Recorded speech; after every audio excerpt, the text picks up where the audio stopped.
आपको सीधा दिल्ली लिए चलता हूं, जहां पर केंद्रीय गृह मंत्री अमित शाह कुछ कह रहे हैं, सुनिए।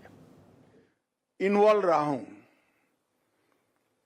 इस कानून को पुस्तक में पढ़ना, इस कानून के सर्कुलर्स का अध्ययन करना, इससे इस कानून की उपयोगिता को आप जान ही नहीं पाएंगे। मैंने भी जब चंडीगढ़ में पहली बार ये प्रदर्शनी को देखा, मुझे भी आश्चर्य हुआ कि जो मेहनत हुई है, जो परिणाम आने वाला है, समाज को, देश को और विशेषकर देश की संविधान की सबसे छोटी इकाई भारत के नागरिक को जो फायदा होने वाला है, इसका इतना अद्भुत वर्णन प्रैक्टिकली कोई कर नहीं सकता। इसलिए मैं गोविंद मोहन जी और उनकी पूरी टीम को हृदयपूर्वक बहुत बहुत बधाई देना चाहता हूं। और मैं आग्रह करता हूं उपराज्यपाल महोदय और बहन रेखा गुप्ता से, दिल्ली सरकार की पूरी टीम से, कि आप भी दिल्ली में 6 तारीख तक ये प्रदर्शनी है, जरूरत पड़े अगर हॉल की सुविधा हो तो थोड़ा बढ़ा कर भी कम से कम किशोर और युवा इसको देख ले कि आने वाला भविष्य इनका कितना सुरक्षित हुआ है। दिल्ली के सभी पत्रकार बंधु देख ले, जिसे कहीं पर भी लिपापोती होती है तो जागरूकता से वो लिख सके। सीनियर पुलिस ऑफिसर भी इसको एक बार देख ले कि कितने चेक एंड बैलेंस है, जरा भी गोताही करी तो पकड़े जाएंगे। और सारे न्याय के काम के साथ जुड़े हुए वकील और जुडिशियल ऑफिसर को भी इसको देखे, इसकी चिंता करनी चाहिए। क्योंकि ये कानून एक प्रकार से आने वाले दिनों में हमारी क्रिमिनल जस्टिस सिस्टम को, आपराधिक न्याय प्रणाली को आमूलचूर रूप से बदलने वाला है। जब आमूलचूर रूप से इसमें परिवर्तन आने वाला है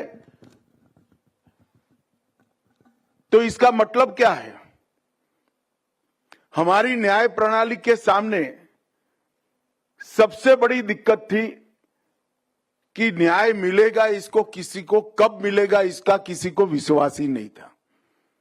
और कई हिंदी फिल्मों में एक बड़ा तकिया कलाम हो गया था, तारीख पे तारीख, तारीख पे तारीख।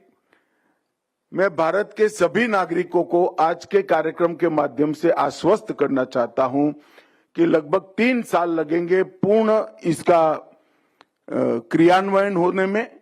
Judiciary, jail, FSL, police, director prosecution और प्रोसिक्यूशन, ये पूरी प्रणाली को पूर्ण रूप से क्रियान्वयन करने में ज्यादा से ज्यादा 3 साल लगेंगे। मगर इसके बाद में मैं विश्वास से कहता हूं कि किसी भी एफआईआर देश के किसी भी कोने में कर लीजिए, 3 साल में सुप्रीम कोर्ट तक आपको न्याय मिल जाएगा, ये सुनिश्चित कर लिया। अब कोई जादू की छड़ी तो है नहीं, ऐसा कैसे होगा? ऐसा इसलिए होगा कि इसमें पुलिस, प्रोसिक्यूशन और जुडिशरी, जो 3 महत्वपूर्ण अंग है नागरिक को न्याय दिलाने के, वो तीनों अंगों में कई जगह पे समय मर्यादा से उनको बांध लिया गया है। 90 दिन में जांच पूरी ही करना है, फिर चार्जशीट करने का समय तय है, फिर चार्ज फ्रेम करने का समय तय है, जजमेंट देने का भी समय तय है। और सारी चीजें ऑनलाइन होने के कारण एफएसएल का बिल नहीं चुकता किया है, रिपोर्ट आएगी या नहीं आएगी, जज साहब का, वकील साहब का ओपिनियन ने, कोई चीज कहीं पर छूट न जाए इसकी चिंता करी है। तो न्याय समय पर मिलना ही मिलना है। इसके साथ साथ जो गलत प्रकार की शंकाओं के आधार पर गुनाह कर बचकर निकल जाते थे, इसके लिए टेक्नोलॉजी का इतना उपयोग किया है कि कहीं पर भी किसी को बचकर निकलने की संभावना नहीं है। मैं आपको विश्वास दिलाता हूं कि नई आपराधिक न्याय प्रणाली लागू होने के बाद सजा कराने का दर हमारे देश का बहुत नीचे है। अभी विश्व के कुछ देशों के कंपैरिजन में, तुलना में वो उनसे भी आगे पहुंचाया जाएगा और जो गुनाह करता है उसको निश्चित रूप से सजा मिले, इसका इसके अंदर कठोरता के साथ प्रावधान किया है। सीआरपीसी सिर्फ प्रोसीजर नहीं है, अब नागरिक की सुरक्षा के लिए भारतीय नागरिक सुरक्षा संहिता है और भारतीय साक्ष्य अधिनियम भी बना है। और मैं मानता हूं कि हमारी न्याय यात्रा का ये एक प्रकार से स्वर्णिम अवसर बनने वाला है। ये बदलाव अब कागजी नहीं रहा है। एक साल के अंदर कई सारे फॉलो अप के काम कर मैं आगे बताऊंगा, लाखों लोगों का ट्रेनिंग हुआ है। टेक्नोलॉजी पर भारत सरकार ने और राज्य सरकारों ने हजारों करोड़ रुपया खर्च करा है और अब इसके इम्प्लीमेंटेशन के एक स्टेज पर हम पहुंच चुके हैं जहां सफलता बहुत नजदीक है। आज यहां पर बीएनएस, बीएनएसएस और बीएसए के अधिनियमों पर एक हैंडबुक उसको लोकार्पण किया गया। मेरा आग्रह है बीपीआरएनडी से कि इसको हिंदी बहुत जल्दी से कर लिया जाए, देरी नहीं लगानी चाहिए और फिर भारत की सारी भाषाओं में भी इसका अनुवाद करा लेना चाहिए। ट्रेनिंग डायरेक्टरी और 50 सक्सेस स्टोरी को यहाँ पर एक पुस्तक में संकलित कर रखा गया है।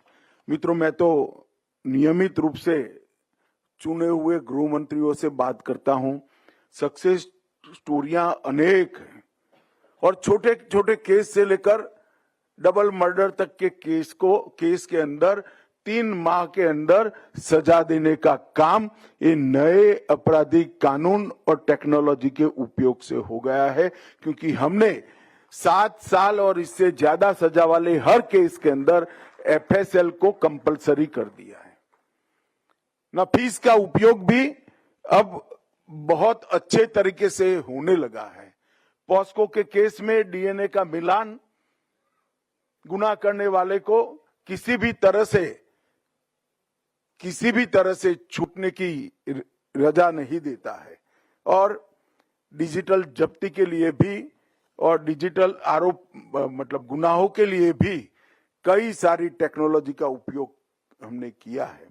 सामाजिक, आर्थिक और राजनीतिक न्याय से युक्त न्याय संगत शासन का एक स्वर्णिम कालखंड अब आने वाले दिनों में मोदी जी के नेतृत्व में शुरू होने वाला है और हम सब के लिए ये बहुत सौभाग्य का विषय है। जैसा मैंने कहा, एक साल के अंदर एक प्रकार से 14,80,000 पुलिस कर्मियों की ट्रेनिंग हुई, 42,000 जेल के कर्मचारियों की ट्रेनिंग हुई है, 19,000 से ज्यादा न्यायिक अधिकारियों की ट्रेनिंग हुई है,